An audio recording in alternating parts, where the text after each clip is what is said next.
Bismillahirrahmanirrahim. Assalamualaikum warahmatullahi wabarakatuh. Innal hamdalillah nahmaduhu wa nasta'inuhu wa nahdihi wa nastaghfiruh wa na'udzu billahi min shururi anfusina wa min sayyiati a'malina. May yahdihillahu fala mudilla lahu wa may yudlil fala hadiya lahu. Subhanaka la ilma lana illa ma 'allamtana innaka antal alimul hakim wala haula wala quwwata illa billahil aliyyil azim. Amma ba'd. Muslimin muslimat yang dirahmati Allah Subhanahu wa taala sekalian, alhamdulillah pada tengah hari ini kita diizinkan oleh Allah Subhanahu wa taala untuk bersama-sama di dalam majlis ilmu yang dianjurkan oleh Masjid Abdullah bin Zubair. Dan mudah-mudahan pertemuan kita pada tengah hari ini memberikan rahmat, menghadirkan rahmat, redha dan keampunan daripada Allah Subhanahu wa taala insya-Allah. Pada tengah hari ini kita akan membicarakan satu topik yang berlegar di sekeliling kita, yang diberi tajuk kerana seekor serangga dia ke syurga. Muslimin muslimat yang dirahmati Allah Subhanahu wa taala sekalian, Imam Ahmad meriwayatkan daripada Salman Al-Farisi radhiyallahu anhu, katanya seorang lelaki masuk ke dalam syurga kerana seekor lalat, dan seorang lelaki masuk ke dalam neraka juga kerana seekor lalat. Maka murid-murid Salman Al-Farisi ini bertanya, macam mana terjadi orang lelaki ataupun seseorang masuk ke dalam syurga atau neraka kerana seekor serangga ini? Maka Salman Al-Farisi pun bercerita, ada dua orang lelaki yang berjalan melalui sekelompok orang yang sedang menyembah berhala.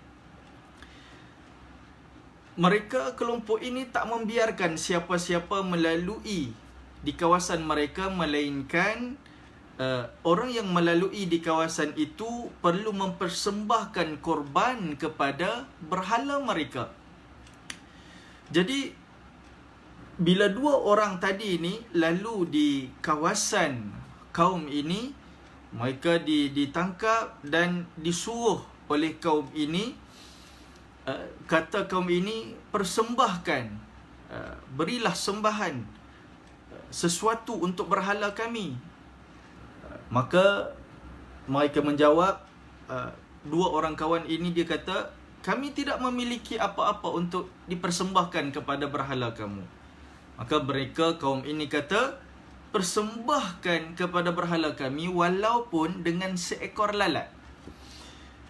Maka salah seorang daripada dua orang kawan ini telah membunuh lalat, seekor lalat, dan dipersembahkan berhala kepada berhala kaum ini. Lalu kaum ini pun melepaskan orang tersebut. Maka kata Salman Al-Farisi, orang ini akhirnya masuk di dalam neraka. Lalu kaum ini mengatakan pula kepada seorang yang lain daripada dua orang ini, mereka menyuruh dia mempersembahkan sesuatu kepada berhala walaupun dengan seekor lalat. Maka sahabat yang kedua ini, dia kata, aku takkan mempersembahkan apa-apa melainkan kepada Allah Subhanahu wa taala. Lalu apa yang berlaku ialah kaum ini telah memenggal kepala lelaki yang kedua. Salman Al-Farisi kata, orang ini masuk ke dalam syurga. Masya Allah. Muslimin muslimat yang dirahmati Allah Subhanahu wa taala, kita lihat bahawa dengan disebabkan oleh serangga, iaitu seekor lalat, maka dua orang yang berbeza tindakan mereka. Salah seorang daripada mereka mempersembahkan seekor lalat, hanya seekor lalat kepada berhala. Maka akhirnya dia dilepaskan oleh kaum itu. Tetapi kata Salman Al-Farisi, dia akhirnya masuk ke dalam neraka. Dan ada seorang lagi sahabatnya yang lain, sahabat yang kedua, enggan mengorbankan walaupun seekor lalat kepada berhala kaum itu. Dan akhirnya dia dipenggal oleh kaum tersebut. Kata Salman Al-Farisi, dialah penghuni syurga. Hadis ini, kisah ini walaupun mauquf, tetapi ia memiliki hukum yang marfu'. Kerana kandungan kisah ini berkaitan dengan alam ghaib yang tidak mungkin diketahui oleh sesiapa pun melainkan diceritakan oleh Nabi Muhammad sallallahu alaihi wasallam.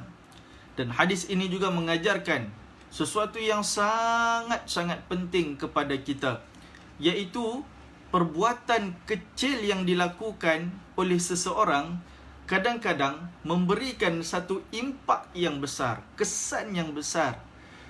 Iaitu seekor lalat dapat menentukan nasib seseorang dekat akhirat. Adakah dia masuk ke dalam syurga ataupun masuk ke dalam neraka Allah, na'udzubillahi min zalik.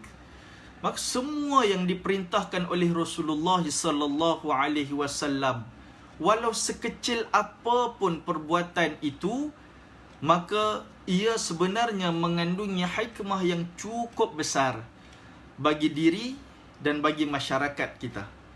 Sebab itu, seorang pencinta kepada kebaikan, dia tidak pernah melihat kecilnya perbuatan. Akan tetapi dia melihat sesuatu perbuatan itu sebagai peluang untuk mendekatkan diri dia kepada Allah Subhanahu wa ta'ala. Dan ini bertepatan dengan apa yang disabdakan oleh Nabi sallallahu alaihi wasallam. Kata baginda, janganlah engkau meremeh-remehkan perbuatan yang baik, yang ma'ruf, sekecil apa sekalipun, walau hanya dengan senyuman ketika berjumpa dengan saudaramu. Hadis ini merupakan hadis yang sahih riwayat Muslim. Jadi Nabi sallallahu alaihi wasallam nak mengkhabarkan kepada kita, jangan kita remehkan perbuatan-perbuatan yang kita anggap kecil. Misalnya bila kita makan gula-gula kan, kita buang di mana? Kan? Antara yang lain, bila disebut oleh Nabi sallallahu alaihi wasallam hanya dengan sekadar senyuman. Mungkin kita berjumpa dengan jiran kita, berjumpa dengan rakan sepejabat kita, rakan sekerja kita, dan orang-orang yang kita kenali. Jangan lupa lemparkan senyuman kepada mereka. Bahkan termasuk juga orang-orang yang kita tidak kenali di kalangan kaum ataupun non-Muslim. Boleh juga kita mempamerkan kebaikan-kebaikan itu kepada mereka dengan senyuman. Mudah-mudahan itu akan menarik hati mereka untuk melihat Islam dengan lebih mendalam, insya-Allah. Dan itulah yang diperintahkan oleh Nabi kita. Dan bila kita lihat, setiap tokoh besar Islam tidak pernah pun melihat kecilnya sesuatu perbuatan. Maka mereka menyaksikan kebesaran Allah yang mencintai kebaikan tersebut. Semangat dalam kebaikan tidak lebih kecil daripada ketamakan seorang pencinta harta yang tidak pernah ragu-ragu mengambil wang sekecil mana sekalipun yang ditemui di tepi jalan. Kalaulah kita katakan ada seseorang yang dia suka sangat dengan harta, duit sekecil apapun dia nak kutip, dia nak simpan, nak dijadikan harta dia. Walaupun 10 sen, walaupun 5 sen, dia tidak akan melepaskan peluang untuk merebut dan mendapatkannya. Begitu juga dengan orang yang mencintai kebaikan. Mereka tidak akan melepaskan sekecil-kecil apapun kebaikan. melainkan mereka mengamalkannya, melainkan mereka melaksanakan kebaikan-kebaikan tersebut biarpun nampak kecil. Samurah bin Jundab, salah seorang sahabat Nabi sallallahu alaihi wasallam, dia kata, siapa-siapa yang nak tahu kedudukannya di sisi Allah Subhanahu wa taala, maka periksalah kedudukan Allah di sisi dia. Hadis dia diriwayatkan oleh Ibnu Al-Mubarak dalam kitab Az-Zuhud. Artinya, siapa-siapa yang sangat menghormati Allah Subhanahu wa taala sehingga dia bersegera melaksanakan semua perintah Allah walaupun sekecil apapun, maka itu menunjukkan kedudukan dia di sisi Allah sangat terhormat. Sebaliknya, sesiapa yang meremehkan hak Allah dan tidak menghormatinya sama sekali, maka itu petanda bahawa dia sangat hina di sisi Allah Subhanahu wa taala. Baik, kita tengok salah satu contohnya, 2 rakaat solat sunat. 2 rakaat solat sunat ni sangat-sangat mudah sebenarnya. Dia tak ambil pun banyak masa kita. Tidaklah ada orang buat semayang sunat 2 rakaat sampai 1 jam. Ada ke? Tak ada. Habis-habis kuat pun mungkin 5 minit. Ya. Tapi kalau dibandingkan dengan impact positifnya, kebaikannya di akhirat itu cukup besar. Ibnu Al-Mubarak dalam kitab Zuhud, dia meriwayatkan daripada Abu Hurairah, katanya satu hari Rasulullah sallallahu alaihi wasallam sedang lalu di atas ataupun di sebelah kubur mayat yang baru sahaja ditanam. Lalu baginda sallallahu alaihi wasallam pun bersabda kepada para sahabat yang ada ketika itu, kata baginda, 2 rakaat yang pendek yang kalian anggap ringan, tetapi ia menambahkan pahala orang ini, iaitu orang yang ada dalam kubur ini, adalah lebih ia sukai daripada seisi dunia. Maknanya 2 rakaat yang biasanya manusia anggap remeh, tak mau buat, lepaskan begitu sahaja, anggap ini perkara yang kecil. Kata Nabi SAW, orang yang ada di dalam kubur itu lebih dia cintai solat pahala daripada solat 2 rakaat, lebih dia cintai daripada segala isi dunia ni. Maknanya, Allahu Akbar, nikmat yang bakal dia dapat daripada solat sunat 2 rakaat sekalipun itu jauh lebih hebat daripada kalau kita memiliki dunia dan segala isinya.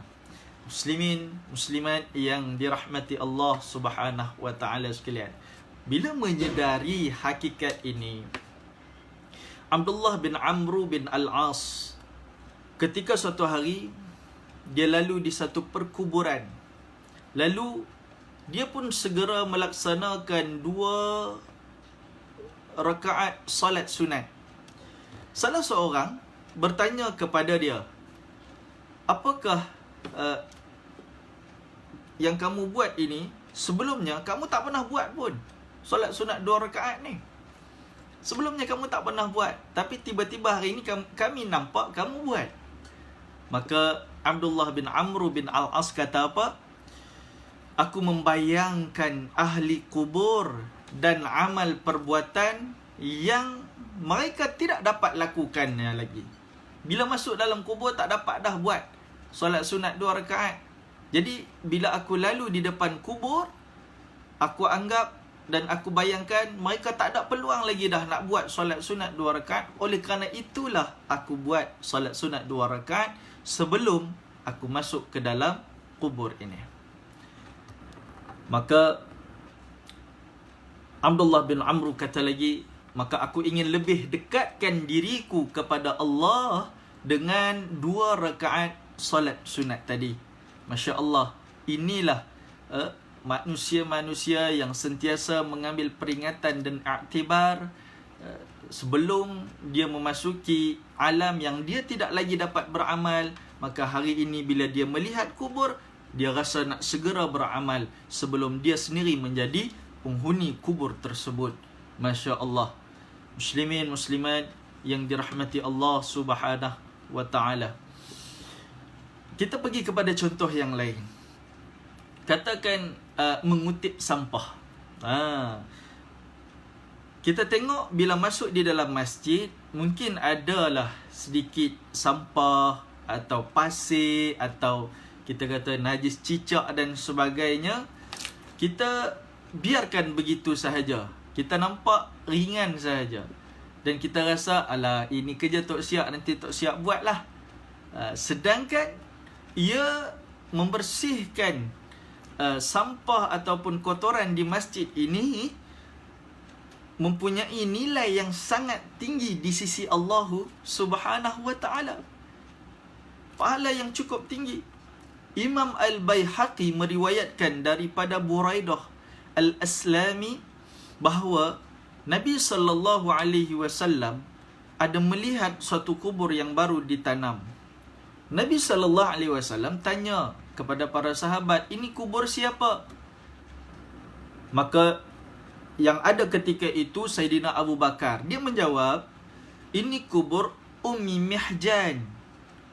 Dia seorang wanita yang sangat suka memungut serpihan sampah di masjid.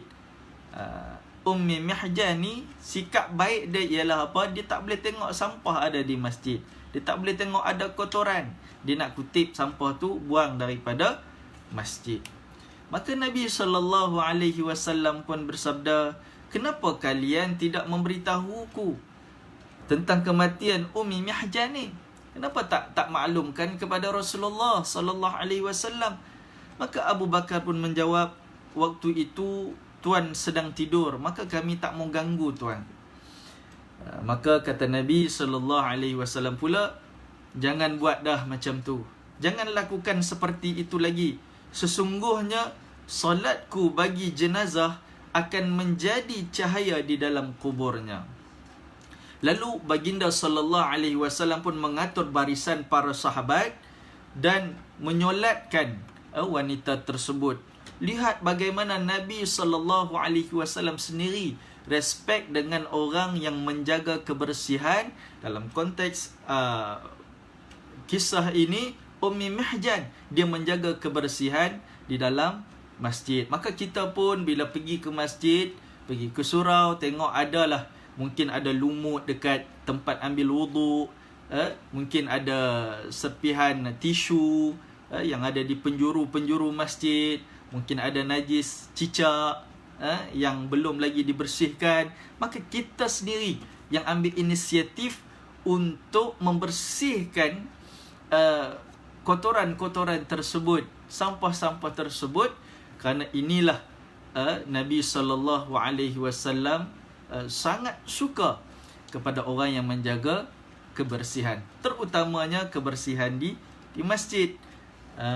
Biar kita menjadi walaupun tidak dilantik sebagai Tok Siap, tetapi kita ada peranan, ada tanggungjawab untuk mendapatkan pahala daripada membersihkan kawasan. Dan tidak sahaja kita tumpu kepada masjid, bahkan di mana-mana sahaja. Kalau kita jumpa di kediaman kita, di apartmen kita katakan, di halaman rumah kita katakan, tak tahu sampah daripada siapa. Kebetulan kita pula nak pergi buang sampah kita dekat tempat rumah sampah dan sebagainya. Kita tengok ada sampah kecil-kecil, apa salahnya kita sendiri kutip sampah tersebut, bawa bersama-sama kita untuk diletakkan di rumah pelupusan sampah. Ya, jadi ini antara benda yang kita nampak remeh, tetapi sebenarnya sangat-sangat penting. Dan baginda SAW sangat suka kepada Ummi Mihjan yang suka mengutip sampah, membersihkan masjid Nabawi. Sehingga kan baginda sendiri yang solatkan Ummi Mihjan ini. Muslimin, muslimat yang dirahmati Allah Subhanahu wa ta'ala sekalian, mengutip sampah di masjid ini sangat diambil berat oleh ahli hadis. Saya kira muslimin muslimat cukup kenal dengan Imam Al-Bukhari. Imam Al-Bukhari ni dalam satu majlis periwayatan hadis yang beliau adakan di masjid, Imam Bukhari melihat seseorang tengah duk asah pensel. Tengah tajamkan pensel dia. Nak catat apa yang Imam Bukhari sebutkan di dalam majlis tersebut. So, potongan-potongan kecil pensel yang jatuh di lantai itu dibiarkan begitu sahaja oleh pelajar tersebut. Dia tak kutip pun serpihan-serpihan sampah bekas dia asah pensel tadi. Imam ahli hadis ini, Imam Al-Bukhari, dia melihat, tetapi Imam Bukhari diam sahaja, tidak menegur ketika itu. Sebenarnya Imam Bukhari boleh sahaja menegur, perintahkan pegawai masjid untuk bersihkan serpihan-serpihan pensel yang diasah tadi. Tetapi Imam Bukhari memilih untuk diam, dan selepas habis pengajian tersebut, Imam Bukhari sendiri yang kutip kotoran bekas asah pensel pelajarnya tadi untuk dibuang. Kerana apa? Kerana dia nak mendapatkan pahala yang besar, yang mungkin orang lain nampak kecil, tetapi Imam Ahlul Hadis ini nampak perkara itu merupakan peluang untuk mengumpul pahala bagi dia. Kita lihat bagaimana begitulah orang-orang yang mengetahui kelebihan, menghargai kebaikan dan pahala, mereka mengambil peluang untuk mendapatkan pahala dengan amalan-amalan yang orang lain nampak kecil, tetapi bagi mereka ini adalah tetap peluang untuk mendapat pahala. Baik, antara yang lain, contoh yang lain, bila seseorang bersin, kan? Bersin, ada yang bersin kuat, dengar dia bersin kat sini, rumah 10 buah rumah ke depan tu dengar dia bersin, Masya Allah. Ada yang bersin pelan, dan menjadi satu sunnah apabila orang bersin, dia mengucapkan Alhamdulillah. Apa yang perlu kita buat? Kita mendengar dia mengucapkan Alhamdulillah, kita kena mendoakan dia, Yarhamukallah. Nampak kecil tak amalan ni? Nampak macam kecil, tetapi nilainya di sisi Allah Subhanahu Wa Taala besar, kerana ia adalah sunnah. Bahkan sunnah yang banyak ditinggalkan oleh orang pada hari ini. Imam Abu Daud rahimahullah, penulis kitab Sunan Abu Daud, suatu hari dia ada di tepi sebatang sungai. Tiba-tiba dia mendengar ada satu orang bersin di seberang sungai sana. Maknanya kuat sungguh lah, seberang sungai dia bersin, dengar dia kepada Imam Abu Daud yang ada di seberang sungai yang lain. Jadi apa yang dilakukan oleh Imam Abu Daud? Imam Abu Daud menyewa satu sampan, sebuah sampan, untuk menyeberangi sungai itu dan nak berjumpa dengan orang tersebut. Sanggup Imam Abu Daud pergi sewa sampan, kayuh sendiri, pergi ke seberang sungai, jumpa dengan orang yang bersin tadi, nak tanya satu soalan. Dia tanya, bila dah sampai di seberang sungai itu, dia tanya, apakah kamu ucap ketika kamu bersin? Maka orang yang bersin tadi ni dia kata, aku ucapkan Alhamdulillah. Maka seraya Imam Abu Daud pun mengatakan, Yarhamukallah, semoga Allah merahmati kamu. Lantas habis daripada dia ucap tu, dia pun dayung balik sampan, patah balik ke pengkalan dia. Tuan, perempuan, muslimin muslimat yang dirahmati Allah Subhanahu Wa Taala sekalian, tengok macam mana Imam Abu Daud ni nak mengamalkan satu sunnah, iaitu mendoakan orang yang bersin, sehingga sanggup dia sewa sampan, pergi kepada seberang sungai, berjumpa dan bertanya kepada orang yang bersin tadi, adakah kamu ucap Alhamdulillah? Dia kata, ya, aku ucap Alhamdulillah. Maka aku nak ucap Yarhamukallah. Nak amal Yarhamukallah tu saja.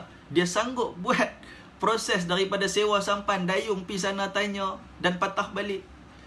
Begitu orang-orang yang dekat dengan Islam, dia memandang satu sunnah cukup besar dan kena amalkan. Tidak dia pandang remeh sebagaimana orang-orang kebanyakan pada hari ini, kan? Baik, Imam Jalaluddin Al-Mahalli, kita nak bagi satu contoh yang lain lagi tentang membantu haiwan. Pun ramai orang yang nampak remeh. Orang suka bantu manusia, kan? Suka derma kepada manusia. Tapi bagaimana pula dengan haiwan? Mungkin ada yang memandang remeh. Imam Jalaluddin Al-Mahalli, seorang ahli fiqh Syafi'i, dia terkenal di Mesir. Dia kata tidak ada seorang ulama pun yang setelah meninggal dunia lalu dilihat dalam mimpi memberitahu bahawa Allah mengampuninya kerana ilmu yang dia miliki. Kalau ada pun mungkin sangat sedikit sahaja. Kebanyakan mereka berkata, Allah mengampuni dosaku kerana membantu hajat seseorang. Ada di dalam mimpi yang banyaknya Allah ampunkan dosa. Di dalam mimpi tersebut diucapkan oleh orang yang dia mimpi itu, Allah ampunkan dosa kerana memenuhi hajat orang lain. Oleh kerana itu, aku berharap, kata Imam Jalaluddin Al-Mahalli, aku berharap Allah mengampuniku atas perkara ini. Perkara ini tu apa? Membantu manusia yang lain, meringankan masalah orang lain. Malah sebenarnya bukan saja manusia, memberi makan kepada haiwan juga yang dalam keadaan kelaparan, itu besarnya nilai di sisi Allah Subhanahu wa taala dan besarnya pahala yang diperolehi oleh orang yang memberi makan kepada haiwan. Imam Al-Bukhari meriwayatkan sebuah hadis yang menceritakan bahawa Allah pernah mengampuni dosa seorang pelacur kerana memberi minum seekor anjing yang sedang kehausan. Biasa dengar kan? Kisah ini ia adalah kisah yang sahih daripada Al-Bukhari. Imam Asy-Sya'rani bercerita seseorang yang bermimpi bertemu dengan Al-Imam Al-Ghazali rahimahullah setelah Imam Ghazali wafat. Ada satu orang di mimpi berjumpa dengan Imam Al-Ghazali di dalam mimpinya. Maka orang itu pun bertanya kepada Imam Al-Ghazali di dalam mimpi tersebut, macam mana Allah melayan kamu? Bagaimana Allah memperlakukan kamu? Lantas Imam Al-Ghazali pun kata, Allah mengampuniku kerana suatu hari aku membiarkan seekor lalat minum daripada dakwat yang sedang aku guna untuk menulis. Mungkin pada zaman tu dakwat dia dakwat original daripada tumbuhan mungkin. Jadi Imam Al-Ghazali di dalam mimpi seorang yang bermimpi tentang Imam Al-Ghazali dalam mimpi itu berkata, Allah mengampuniku kerana aku membiarkan seekor lalat meminum daripada tinta, meminum daripada dakwat. Kan Imam Ghazali ni banyak menulis menggunakan dakwat, tapi satu ketika bila dia tengok ada lalat duk hinggap dekat botol dakwat dia itu, dia biarkan lalat itu minum daripada dakwat dia. Atas asbab itu Imam Al-Ghazali kata Allah mengampuniku. Ini kisah yang disampaikan oleh Imam Asy-Sya'rani. So kita nak bagi tahu bahawa terlalu banyak ibadah kecil yang kita anggap kecil, sebenarnya impaknya besar untuk kita sebutkan. Semua ini cukup untuk membuatkan hati kita ini sentiasa melaksanakan sesuatu perbuatan itu tanpa kita meremeh-remehkannya. Tambahan pula sunnah-sunnah besar yang kita impikan hanya dapat dilakukan setelah membiasakan diri untuk melakukan sunnah-sunnah kecil terlebih dahulu. Kita kena praktis dulu sunnah-sunnah yang kecil, kena biasakan terlebih dahulu sebelum kita konsisten dengan sunnah-sunnah yang besar. Bagaimanakah kita memulakan sunnah-sunnah yang besar kalau kita tak mampu istiqamah dalam sunnah-sunnah yang kecil ini?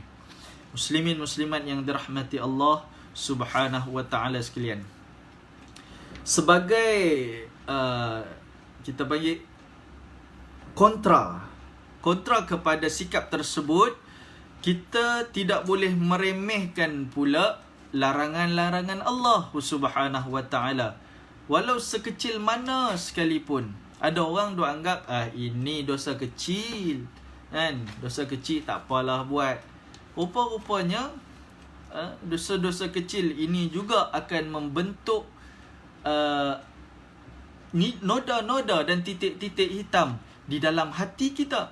Dan itu akhirnya bila noda-noda hitam, bintik-bintik hitam sudah memenuhi hati kita kerana dosa-dosa kecil kita, maka ketika itulah kita susah dan sukar untuk menerima hidayah Allah Subhanahu wa ta'ala. Kan kesan dia besar itu akhirnya. Maka jangan remehkan dengan dosa-dosa kecil ini. Contohnya apa? Melihat aurat orang lain, buang sampah merata-rata, membazir harta benda, buang masa, mendengar perkara-perkara yang tidak syarak. Misalnya contohnya lagu-lagu yang melalaikan. So ini dosa-dosa kecil yang kita anggap macam biasa. Sebaliknya impak dan kesan dia sebenarnya besar. Sebab itu jangan pandang remeh dengan dosa-dosa kecil. Dan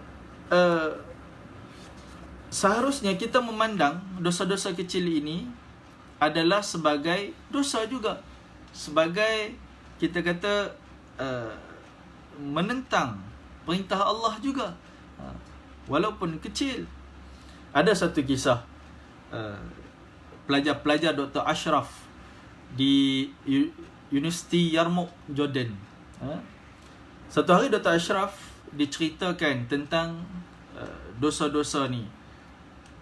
Biarpun dosa-dosa kecil, dia akan memberi kesan kepada jiwa, kepada mental, kepada fizikal kita. Bahkan dosa-dosa kecil juga akhirnya akan merosakkan diri, merosakkan komuniti, masyarakat, bahkan akhirnya merosakkan negara. Memang berat dosa kecil ni. Contohnya kita buang sampah merata-rata, kita anggap itu dosa kecil, sedangkan rupa-rupanya itu akan menyebabkan daripada sampah yang kecil masuk ke dalam longkang di jalanan, akhirnya bertimbun jadi banyak. Bila datang hujan yang lebat, air tidak dapat berjalan, menyebabkan apa? Banjir, dan akhirnya menyusahkan penduduk setempat.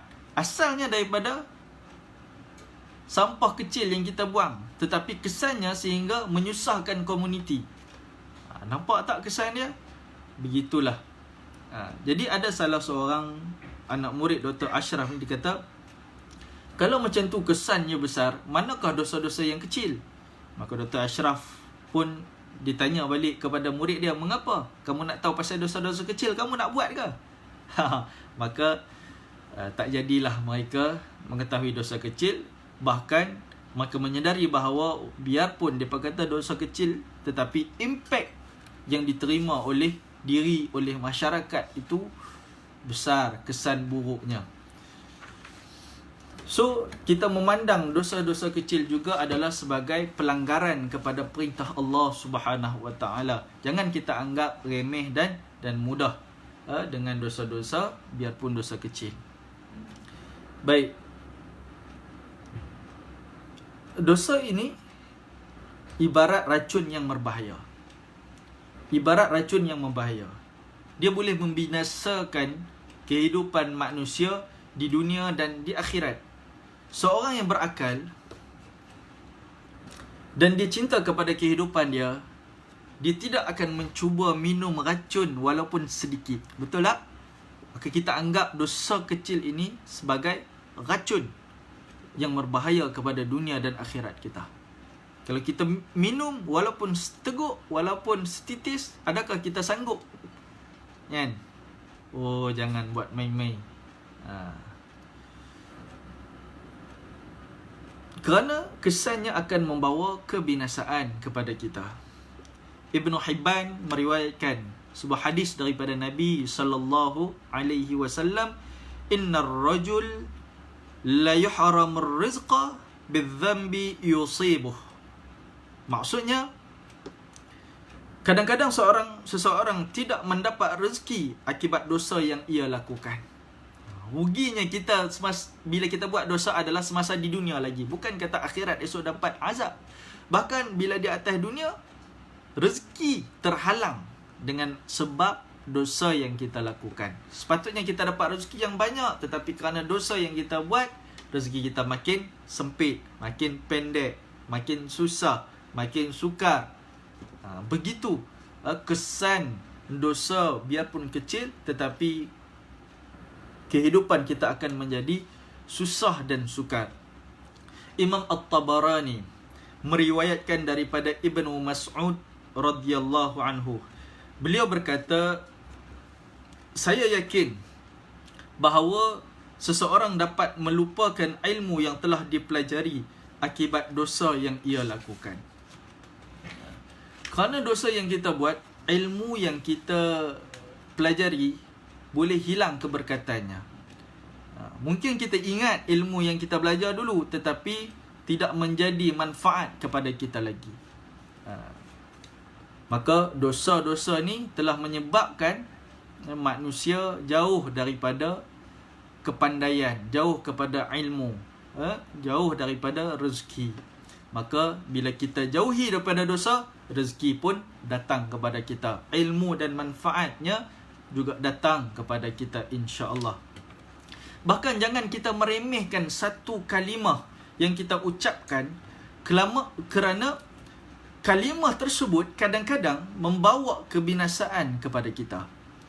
Imam At-Tirmizi dia meriwayatkan daripada Abu Hurairah radhiyallahu anhu, kata Nabi sallallahu alaihi wasallam, "Innar rajula la yatakallamu bil kalimah la yara biha ba'san yahwi biha 70 kharifan finnar."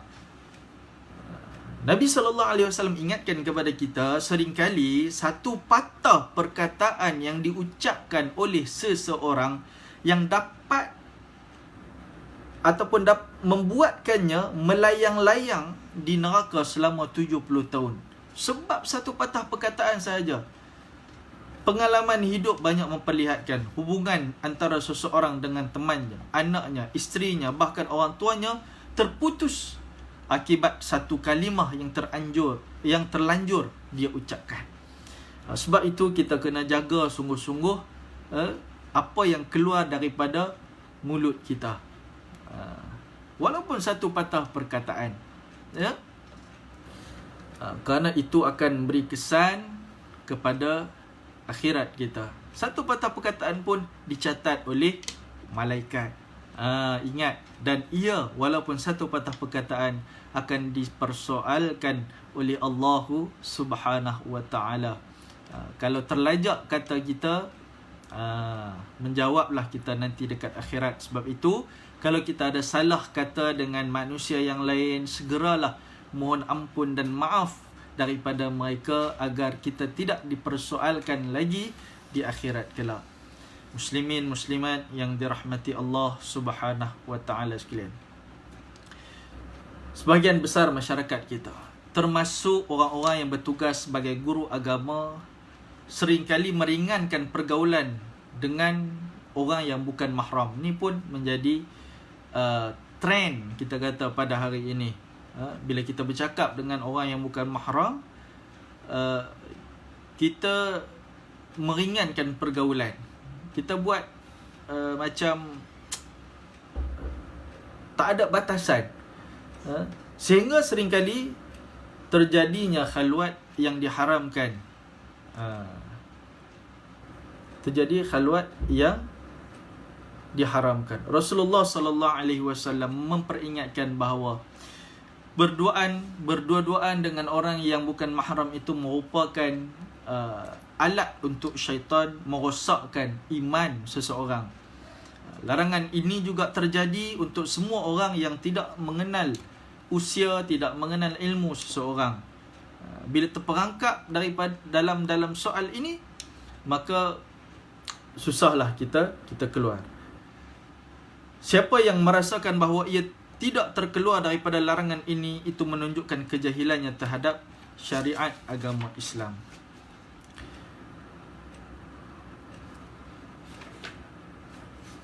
Ubadah bin Samit, seorang sahabat Nabi sallallahu alaihi wasallam yang tinggi ilmunya dan juga sudah tua.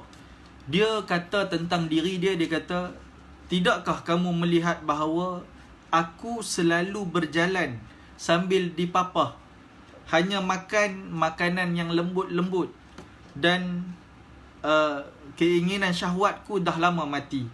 Namun begitu, aku tetap tak suka berkhalwat dengan seorang perempuan yang tidak halal bagiku, meskipun dibayar dengan seisi dunia. Ini kerana aku khawatir suatu saat syaitan datang lalu menggerakkannya kembali." Inilah sikap seorang mukmin yang sejati, yang memahami agamanya secara mendalam. Pendek kata, dosa sekecil apapun, dosa sekecil manapun merupakan pintu masuk syaitan ke dalam hati manusia.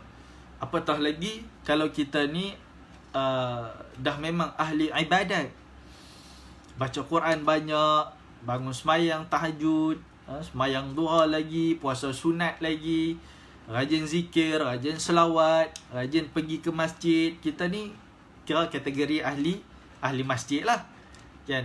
Tapi dalam masa yang sama, syaitan akan masuk daripada pintu hati seseorang yang dah terbiasa dengan agama tu, dengan melihat, oh, orang yang tak macam kita ni, mereka ni ahli neraka.